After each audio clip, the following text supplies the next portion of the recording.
부활의 생명으로 새로운 시작이라는 주제로 말씀 전할 때에 큰 은혜 받는 시간 되시기를 예수 그리스도로 축복합니다. 오늘 아침 말씀을 묵상하신 분들은 지금 이 시간에 말씀하는 게 굉장히 많은 도움이 되실 거예요. 그리고 더 많은 하나님의 마음을 알게 되실 겁니다. 오늘 첫 번째 제가 3가지 말씀을 전해드리고 오늘은 마치도록 하겠습니다. 첫 번째가 바로 부활의 증거들입니다. 오늘 28장 1절에서 10절 말씀에 보시면 전체를 보시면 우리가 1절에 보시면 막달라 마리아와 또 마리아 2명의 여인이 무덤을 방문합니다.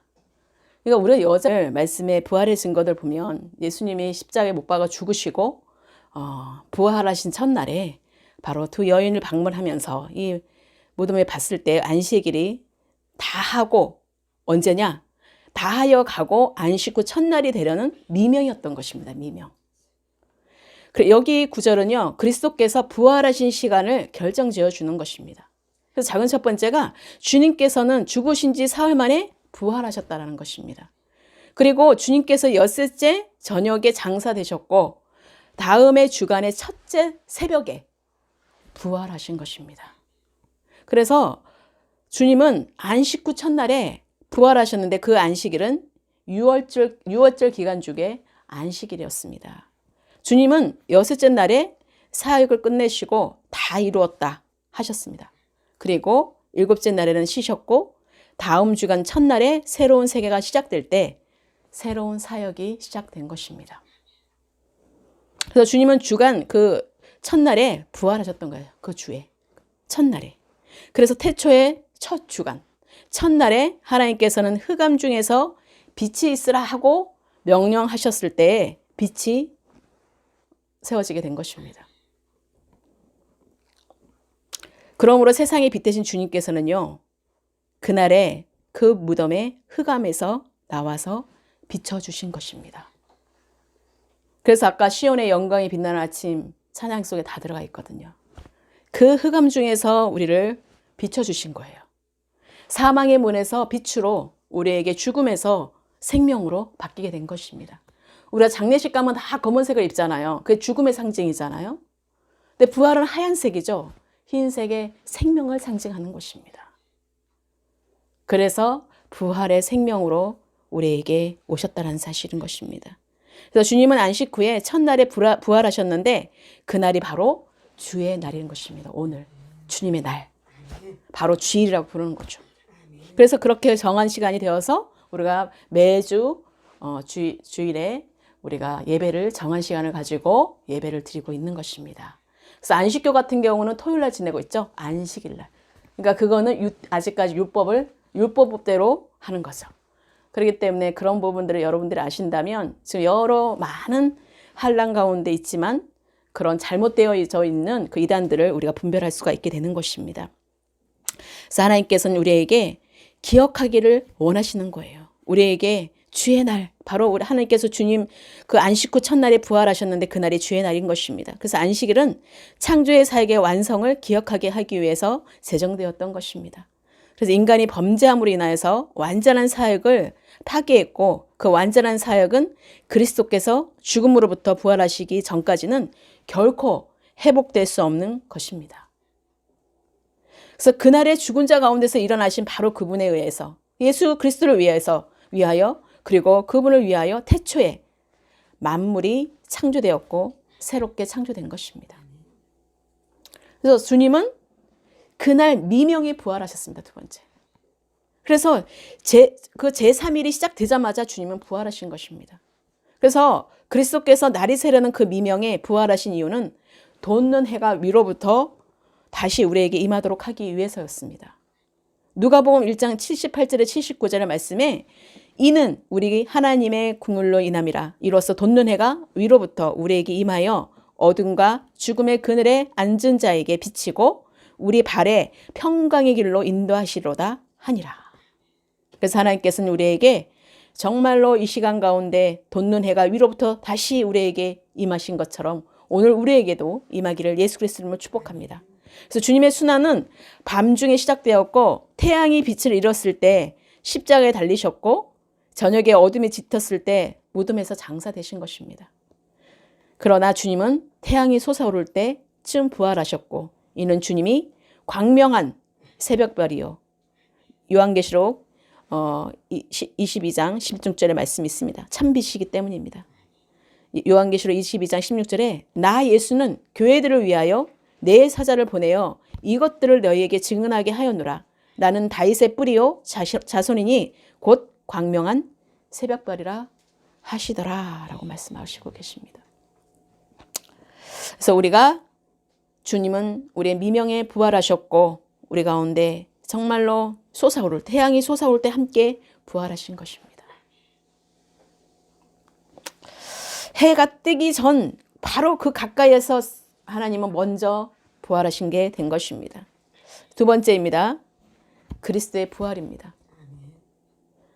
우리가 전체 11절에서 15절 말씀의 전체를 보시면 나옵니다. 하나님께서 모든 자들이 하나님이 평안하냐 예수께서 그들을 만나 이르시되 평안하냐 하시기를 여자들이 나아가 그 발을 붙잡고 경배하니 여자들이 무서워서 그 무덤에 빈 무덤을 보고 얼마나 무서웠겠습니까? 아니 시체가 있어야 될 그 시체가 무덤에 없으면 얼마나 놀라겠어요. 여러분 생각해 보십시오. 그러니까 무서워 떨고 있는 그들에게 와서 하나님 뭐라고 그랬어요? 예수님이 뭐라고 하셨습니까? 그들을 만나 이르되 9절에 예수께서 그들을 만나 이르되 평안하냐 하시거늘 여자들이 나아가 그 발을 붙잡고 경배한다고 그러죠. 이에 예수께서 이르시되 무서워하지 말라 가서 내 형제들에게 갈릴리에 가라 하라 거기서 나를 보리라 하시니라. 이미 예수님께서는 이들의 어떤 지금 상황인지 다 알고 계셨어요. 그래서 그 여자들은 무서움과 큰 기쁨으로 빨리 무덤을 떠나 제자들에게 알리려고 다림질할세. 그러니까 주님을 만나면 우리가 이렇게 되는 것입니다. 전해주고 싶은 거예요. 알리고 싶은 거예요. 살아나셨어. 정말 그분이 살아나셨어. 그 무덤이 없었을 때는 우리가 허무하고 정말 이것이 뭔가라는 그런 것이 있었지만 주님은 이미 약속하셨잖아요. 말씀하셨잖아요.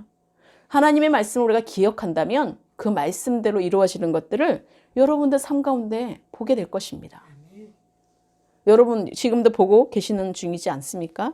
그래서 우리는 정말 여기서 우리가 28장 특별하게 11절에서 15절 말씀에 보십시오. 경비병의 보고가 나오는데 여기에서 우리가 잘 알아야 됩니다. 하나님은 이거를 우리가 오해하고 있는 것에 대한 잘못된 것을 알려주시기 위해서 제가 새벽에 깨우셔서 하나님이 이 말씀해 주신 것 같아요. 저한테 이거를 계속해서 알기를 원하시고 우리 가운데 정말로 다른 어떤 부활을 증거하는 것도 중요하지만 잘못됨을 우리가 정말로 그 왜곡된 것들을 우리가 사실을 왜곡되게 알렸던 그런 잘못된 것들을 바로 잡아야 된다는 것입니다. 바로 그래서 그 경비들 우리는 여기서 그리스도의 부활을 더욱 증거해주는 경비를 담당했던 적대자들의 고백을 보게 됩니다. 그들은 누구보다도 다 봤던 사람들이었어요. 그들은 주님의 부활을 저지하고 방해하도록 그곳에 배치되어 있었습니다. 그 어디서 온 거예요? 주님 편에 서 있는 그 대제사장들이 함께하는 그런 율법주의자들과 함께했던 자들이에요. 그러니까 여기에 보면 11절 여자들이 갈 때 11절에 28장 11절에 여자들이 갈 때 경비 중 몇이 성에 들어가 모든 된 일을 대제사장들에게 알리니 여기에서 알리니 즉 지진 발생과 천사가 내려와서 무덤에 돌을 돌린 사실과 그리고 예수의 몸이 무덤에서 살아난 일들을 낱낱이 고한 것입니다. 그것을 보고한 거예요. 경비병에게. 곧 자신의 죄를 깨닫게 하는 마지막 수단이 그들에게 제공되었던 것입니다. 근데 그들은 이제 마땅히 그리스도를 믿고 그를 죽인 것에 대해서 해결을 했어야 했지만 그들은 믿지 않는 불신앙으로 완고하게 되었으므로 여전히 불신앙에 머물고 말았던 것입니다. 이들도 다 하나님 믿는 자들이었었어요. 그래서 결국은 부활의 사실이 그들에 의해서 어떻게 방해되고 통제되었습니까?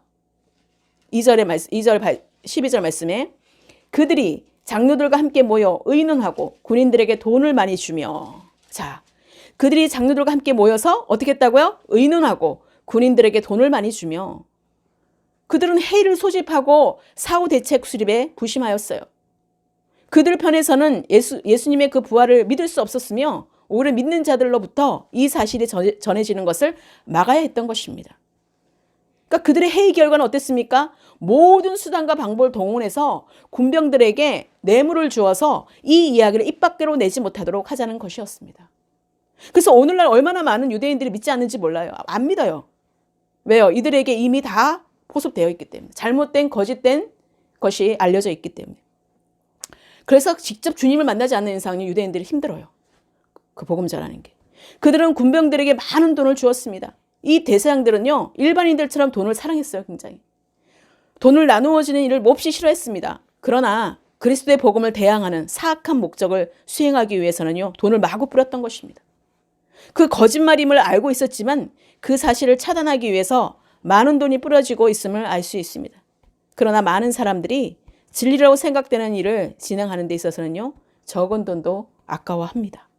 근데 이들은 주님이 다시 살아나신 거를 그게 알려지면 자기의 대세가, 자기의 권력이 어떻게 돼요? 자기의 명예가 손상될까 봐 그들은 이 거짓을 합리화시키게 된 것입니다. 그래서 오늘날 우리에게 많은 공격이 들어온 게 뭐겠습니까? 왜곡된 진리. 우리가 사람을 얘기를 하더라도 잘못되게 우리가 얘기하는 경우가 참 많아요. 그런데 우리는 그것이 사실인 것처럼 믿어요. 어디 언론에서나 TV에서나 잘못된 것을 뿌려놓으면 어떻겠습니까? 먼저 그래서 언론을 장악하는 것입니다. 거짓말하는 자들은 먼저 다른 사람을 먼저 장악하는 거예요. 그 사람은 내 사람을 만들어 버리는 거예요. 거짓말을 어떻게든 해도 하든지. 그게 어디에서 온 것입니까? 하나님께로 온 게 아니잖아요. 사단의 전략이 그게요. 우리는 사악한 동기에서 우러나온 일도 그처럼 풍성한 지원을 받는 것을 볼 때 선한 동기에서 나온 일을 할 때에 인색하지 말아야 된다는 것입니다. 그래서 대제사장들은 군인들에게 거짓말을 시켰어요. 우리는 정말로 주님이 살아계심을 정말 증거하기 위해서 들어가는 그 모든 재정을 우리는 아까워해요. 그런데 이렇게 거짓말하고 이렇게 잘못된 것을 그렇게 전할 때에는 많이 쏟아부어도 아깝지 않다고 하는 거예요. 그래서 대제사장들은 군인들에게 거짓말을 시켰어요.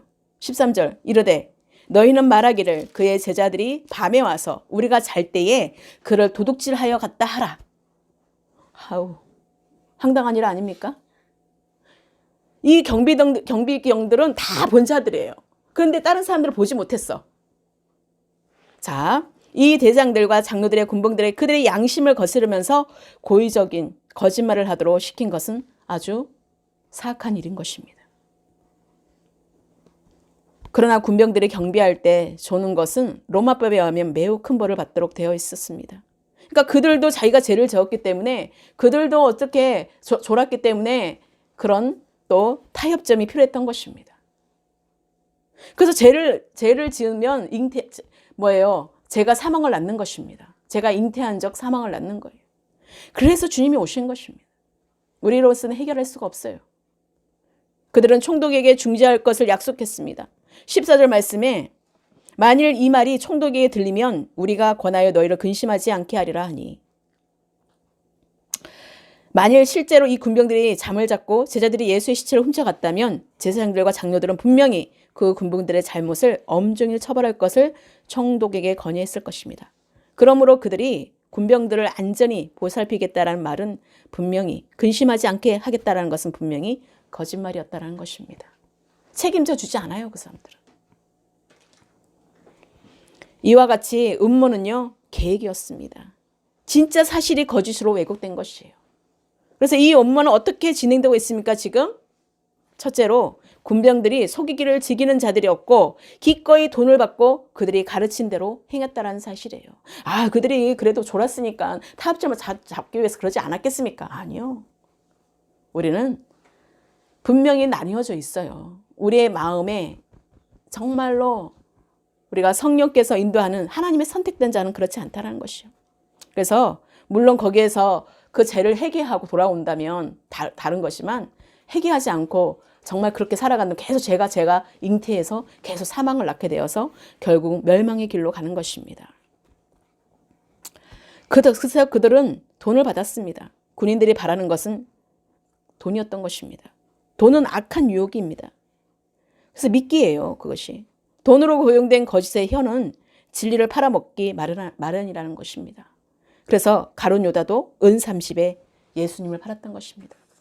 그 12제자 중에 가룟유다 그 한 명이 다 보았잖아요.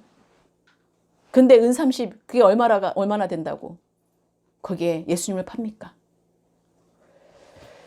그러니까 그리스도가 하나님의 아들이라는 증거는요. 그의 부활이 있으므로 그 누구도 이 군병들이 가졌던 것보다 더 확실한 증거를 가질 수 없었던 것이었습니다.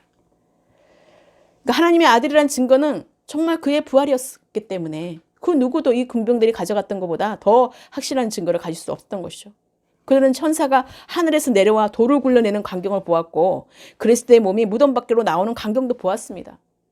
그 군인들은 사실 이런 증거를 통해 회개의 좋은 길을 맞이하게 된 것이잖아요. 다 봤는데도 회개하지 않는 거예요. 그러나 그들은 그리스도에 대하여 거짓된 증거를 전하도록 고용되었고 다른 사람들도 그리스도를 믿지 못하도록 방해하는 일을 하게 된 것입니다. 그래서 불교를 믿었던 사람들이요. 그래, 그 교회가 얼마나 대단한지 한번 보자, 한번 예배를 한번 드려보자 해가지고 우리 이정훈 교수님 같은 경우는 그렇게 해가지고 교회 가가지고 딱 그냥 이런 자세로 해가지고 말씀을 들었다라는 거예요. 거만하게. 야, 한번 해봐라, 한번. 내가 다 잡아내겠다, 완전히. 안티 중에 안티였던 것입니다. 기독교라면 기자로 내놓으면 그냥 변론부터 막 내는 그런 정말 철학가 나오신 분인데, 예. 그 분이 뭐예요? 예수님을 만났다는 것이. 그런 일이 너무나 많잖아요. 너무나 많죠. 근데 지금은 누가 됐냐? 사도 바울과 같은 자가 됐어요. 자, 그래서 그런 자들을 불교에 가서 막 전하고 있는 거예요. 응?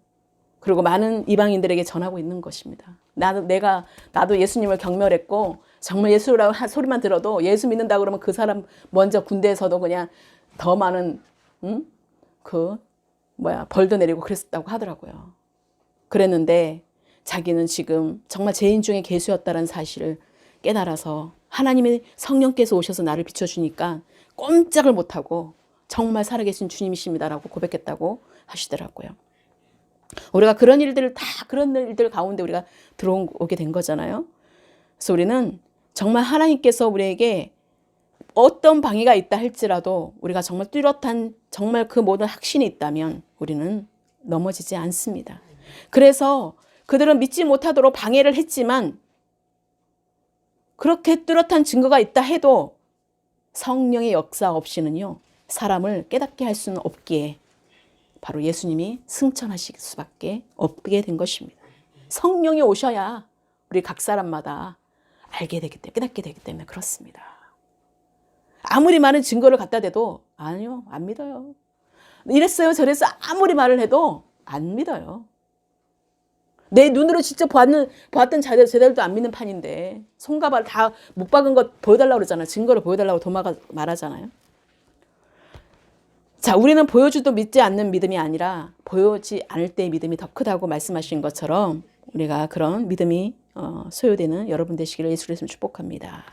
각자에게 성령이 오셔야 깨닫기 때문에 이 시간에 성령이 오셔서 여러분들이 정말로 죄에 대해서 의에 대해서 심판에 대해서 알고 예수 그리스도에 대해서 명확하게 알아가는 여러분 되시기를 예수 그리스도를 축복합니다.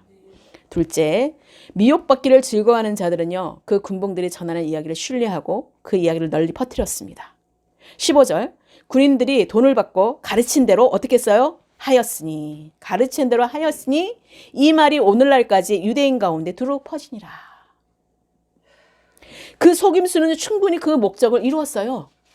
이제 계속적으로 불신앙을 고집하던 유대인들은요, 그리스도의 부활을 논쟁하게 될 때에는 언제나 사두개인이나 항상 변론했잖아요. 서기관과 사두개인과는 부활을 믿지 않고 부활을 믿는 것으로 서로가 항상 대립관계에 있었어요. 이제 계속적으로 우리가 불신앙을 고집하던 그 유대인들은 그리스도의 부활을 논쟁하게 될 때는 언제나 예수님의 제자들이 와서 예수를 훔쳐가버렸다고 대답할 수 있게 된 것입니다. 사실이 왜곡되면 이렇게 무섭게 변하는 것입니다. 아닌데 그 사람이 증거 내가 봤다 하면 어떻게 돼요? 내가 봤어 하고 거짓말하면 어떻게 돼요? 전체가 다 믿게 되는 거잖아요. 그런 것처럼 여러분 내가 주님을 만났어 하고 한 사람이 저는 어떻게 되겠습니까? 그 영향력이 전체에 퍼지는 것이에요. 그래서 복음이 정말 우리 한 사람부터 시작하여서 그렇게 하나 퍼지기를 원하신다라는 것입니다. 이렇게 거짓말도 이렇게 퍼져가는데 우리가 사실을 전해야 되지 않겠습니까? 우리는 진리를 전해야 되는 것입니다. 그래서 우리가 고집하고 불통하는 그 유대인들을 닮아가서는 안 된다는 것이에요. 변화를 받는 유대인이 되시길 축복합니다. 변화를 받는 유대인도 많아요. 어떻게 그들이 만나는 줄 아세요? 이제 유대인들에게 이 거짓말을 믿지 않으니까 어떻게 성령이 오셔서 직접 꼬꾸라지게 하는 거예요. 왜요? 다 거짓으로 다 묶어놨으니까 어떻게 됐습니까? 그래서 예수님이 승천할 수밖에 없었던 거예요. 성령이 각 사람에게 임해야지 우리가 그것을 깨닫게 되기 때문에. 그 영이 와야 돼요. 성령이.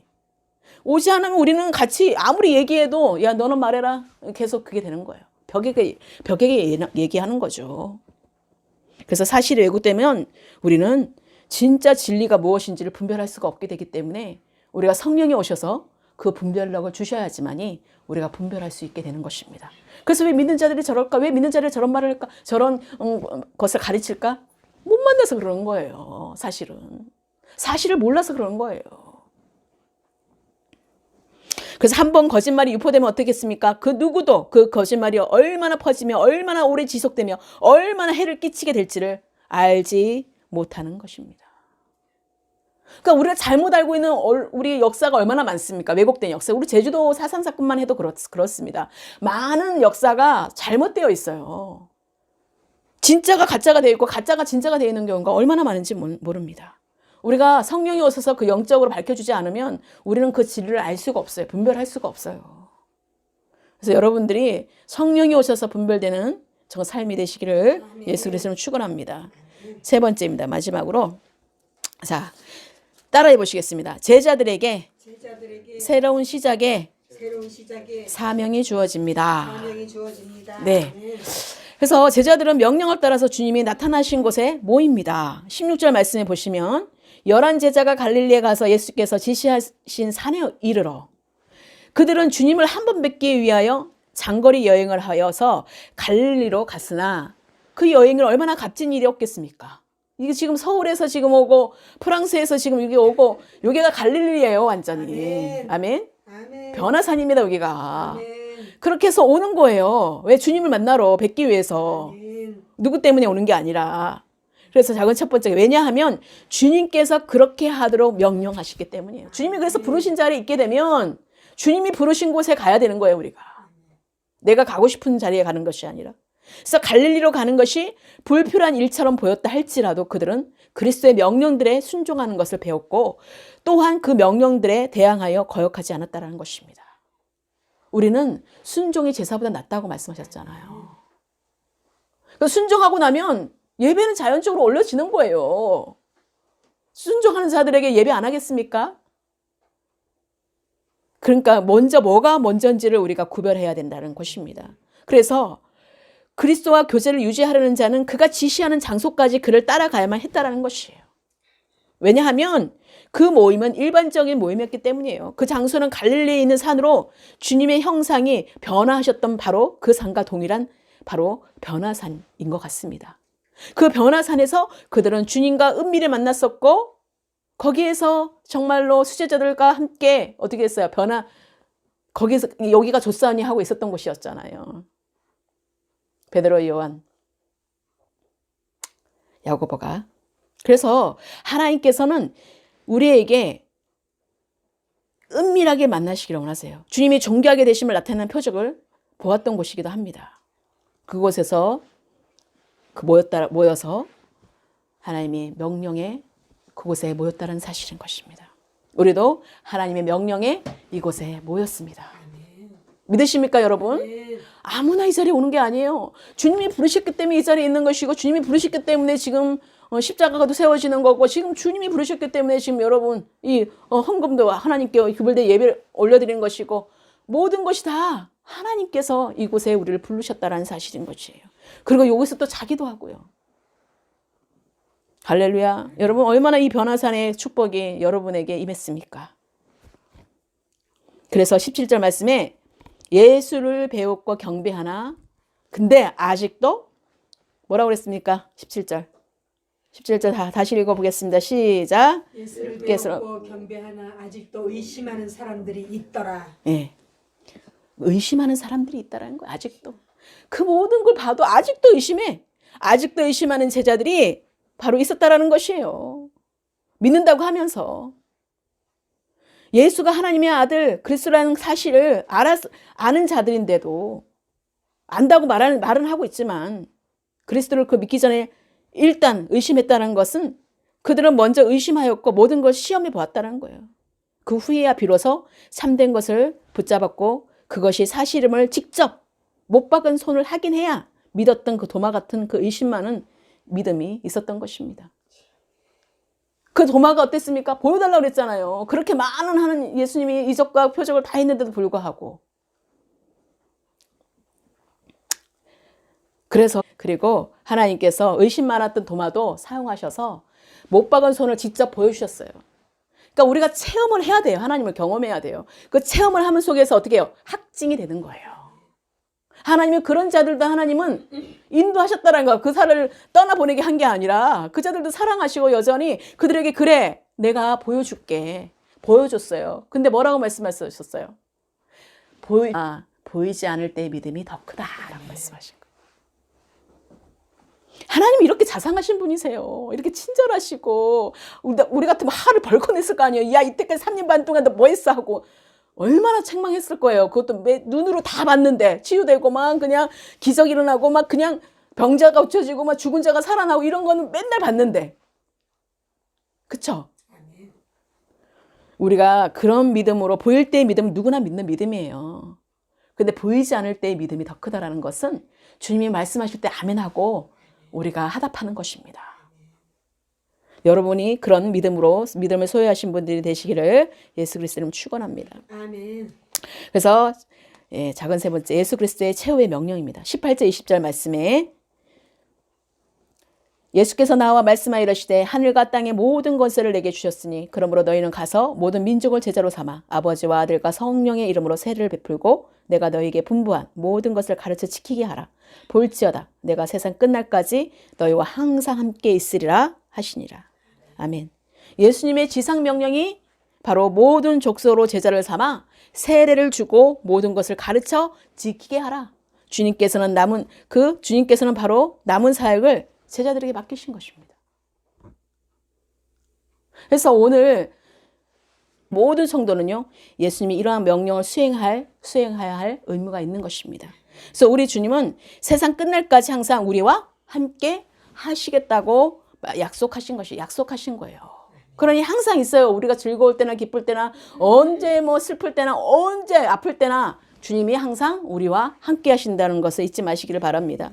그래서 주님은 우리에게 성령을 보내셔서 예수 그리스도의 그 교회를 이끌어 가시고 지금도 하늘에서 성도들을 위한 중보기도를 지금 하시고 계신다는 것이에요. 이미 그래서 하늘에서지만 우리가 어디 있어요? 하나님 나라가 우리 안에 있기 때문에 내 안에서 계속 기도하시는 것입니다. 그래서 우리는 성령으로 거듭난 그리스도의 생명을 소유한 내 안에 하나님 나라가 존재하는 부활하신 그리스도의 몸의 일부가 우리가 되었다는 사실인 것이에요.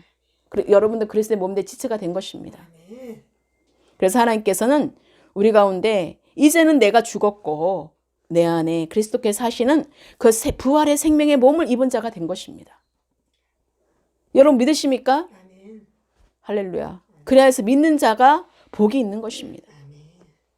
그래서 우리가 그리스도의 몸된 지체를요, 하나님께서는 네 번째 뭐라고 말씀하시냐면 에베소서 5장 30절 32절에 우리는 그 몸의 지체라는 것이에요. 그러므로 사람이 부모를 떠나 그의 아내와 합하여 그 둘이 한 육체가 될지니 이 비밀이 크도다.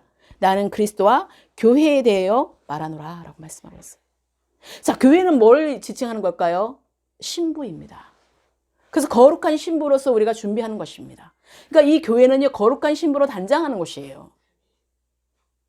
그리스도와 한 몸을 이루게 위해서. 우리 그리스도의 한 몸. 그래서 신부, 왜 신부라고 그러나 막 이제 궁금하시는 분도 있었을 거예요. 교회가 신부예요. 상징적인 거죠. 그래서 예수 그리스도가 우리의 신랑 된다고 하잖아요. 신랑과 신부가 만나는 장소. 그래서 여러분, 남자든 여자든 다 신부예요. 그런데 우리가 가정에서 뭘 배우느냐? 바로 교회와 그리스도의 관계예요. 남자는 하나님, 이것이 배우는 거예요. 우리가 이 땅에서. 그 역할을 잘 감당하게 되면 우리가 그 비밀이 엄청 큰 겁니다. 한 부분으로 육신을 떠나는 것입니다.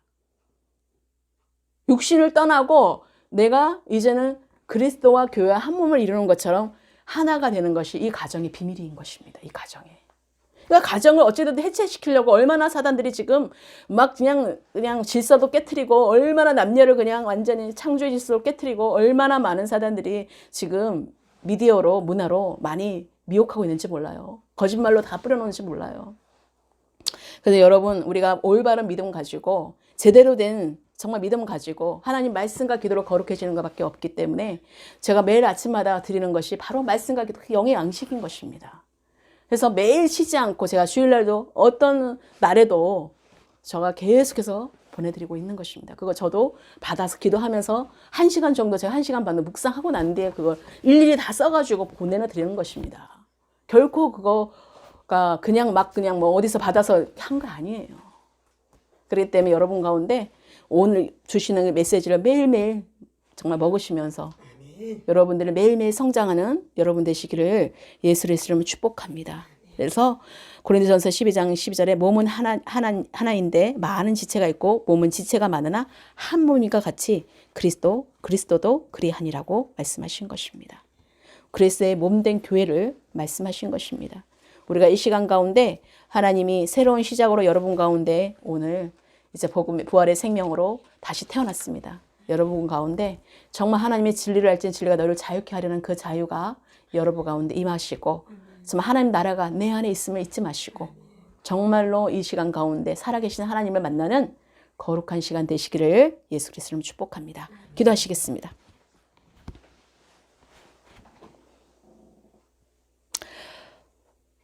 주님 찬양합니다. 주님 이 시간에 또 부활의 생명으로 또 새로운 시작을 또 알리게 하시고 우리가 새로운 시작으로 또 하나님 또 예배 가운데 또 부활주일 예배 가운데 또 하나님 부르신 곳에서 이렇게 예배할 수 있고 또 말씀을 들을 수 있도록 은총을 입혀주심을 감사드립니다.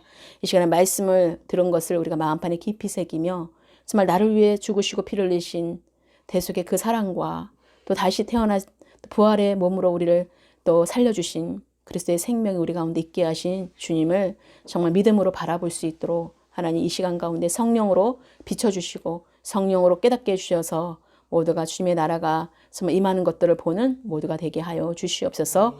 모든 것 주께 감사드립니다. 정말 우리가 이 시간 왜곡된 그 모든 것들이 다 파헤지게 되게 하시고 이 시간 가운데 회개의 영이 임하게 하셔서 정말 성령으로 거듭나는 복된 시간 되게 하여 주시옵소서. 하나님께서 오늘 또 세례 가운데서도 함께 하시고 오늘 또 부활주일 맞이하여 또 성찬식에도 또 함께하게 하심을 감사드립니다. 하나님 그 고난에 참여한 자가 영광에 아버지 참여한다고 말씀하신 것처럼 하나님 우리가 그 죽음을 통하여서 예수 그리스도의 죽음을 통해서 또 부활을 맞이하게 하신 영광의 주 되신 주님을 찬양합니다. 주님 사랑합니다. 주님 감사합니다.